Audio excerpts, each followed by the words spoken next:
Want to do an addendum on my video about the Liberty tow hook install. These are the clips you're going to need to reassemble the front bumper cover. All three clips are available on Amazon.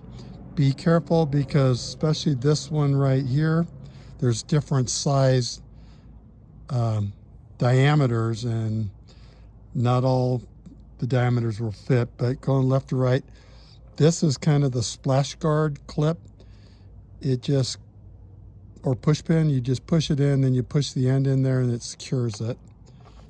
The harder one's going to be this rivet that actually goes on the fender flare, and you'll need a rivet gun to put those in. And then this here is the clip for the fender flares. Ordered a set of 10 from Amazon. They were $7 and showed up the next day.